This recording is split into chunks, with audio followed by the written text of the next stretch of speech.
আল্লাহর ভয় যাদের ভিতরে থাকে তাদের অবস্থাটা কেমন হয় আমি আপনাদেরকে অল্প সময় একটু বুঝাতে চাই।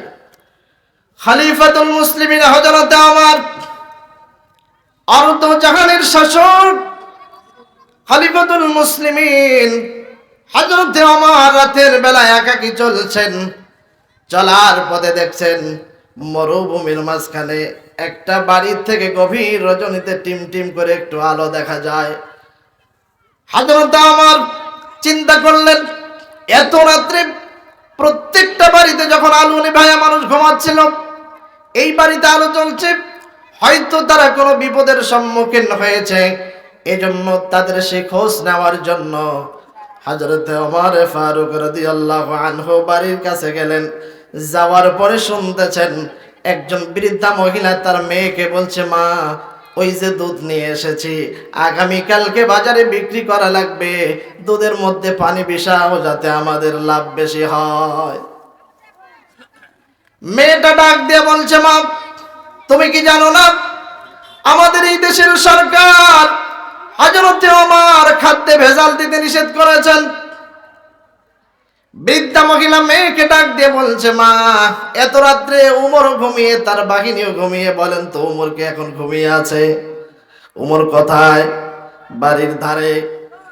এবার মেয়েটা ডাক দিয়ে বলে, মা আমি পারবো না, কারণ এটা অন্যায়, খাদ্যে ভেজাল দেয় এটা একটা অন্যায় কাজ, আর আমাদের সরকার প্রধান যেহেতু নিষেধ করেছে, আমার ভিতরে আল্লাহর ভয় আছে, এই অন্যায় কাজ আমি করতে পারি না। এবার বৃদ্ধা মহিলা ডাক দিয়া বলে, মা এখন তো রাতের বেলা, তোমাকে কেউ দেখছে না, বলেন তো দুনিয়ার মানুষ যদি কেউ না দেখে আমার আল্লাহ দেখতে পারে কি পারে না? পারে। মেয়েটা ডাক দিয়া বলে, মা মেনেই নিলাম উমর ঘুমিয়ে, তার বাহিনী ঘুমিয়ে, কিন্তু আমি যেহেতু আল্লাহকে ভয় করি, আমার আল্লাহ জানিয়েছেন তোমরা মানুষের সঙ্গে ধোঁকাবাজি করো না।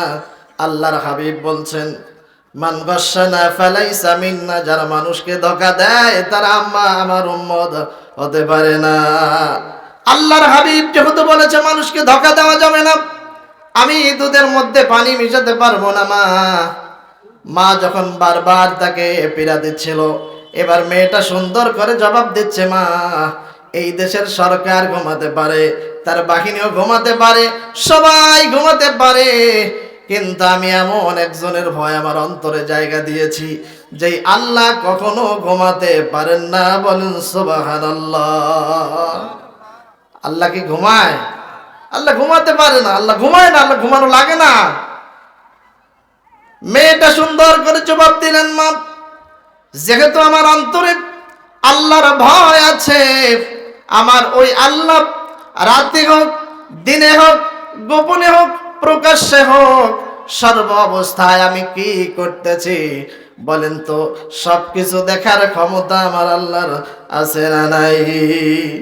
আছে।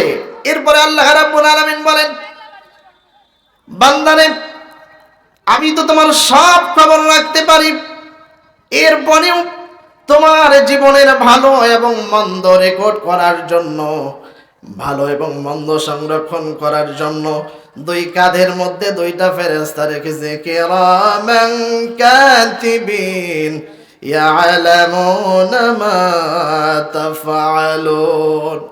আপনি আমি যে কাজ করি দুইজন ফেরেশতা সংরক্ষণ করতেছে, লিখতেছে, রেকর্ড করতেছে, ভিডিও করতেছে।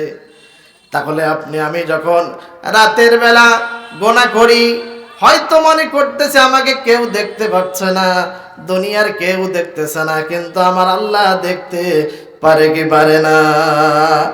ওই আল্লাহ বলছেন, ইয়া আইয়ুহাল্লাযীনা আমানুত্তাকুল্লাহ, ঈমানদার তোমরা আল্লাহকে ভয় করো, আর দুনিয়াতে তোমরা নেককার পরহেজগার সত্যবাদী আল্লাহওয়ালা মানুষদের সাথে হয়ে যাও। বলেন সুবহানাল্লাহ।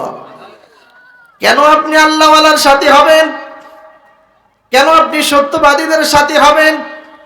কারণ এই দুনিয়া তো শেষ না, আরো একটা জায়গা অনন্তকালের জন্য আছে। আমার আল্লাহ রাব্বুল আলামিন বলেন, ফামা أوتيتم من شيء فمتاع الحياة الدنيا وما عند الله خير وأبقى দুনিয়াতে যা দিয়েছে ভোগের জন্য, টাকা পয়সা ক্ষমতা ইত্যাদি যা বলেন, এটা দুনিয়ায় শেষ। আর একটা জগতে আল্লাহ স্থায়ী নিয়ামত দিবেন। আল্লাহ বলেন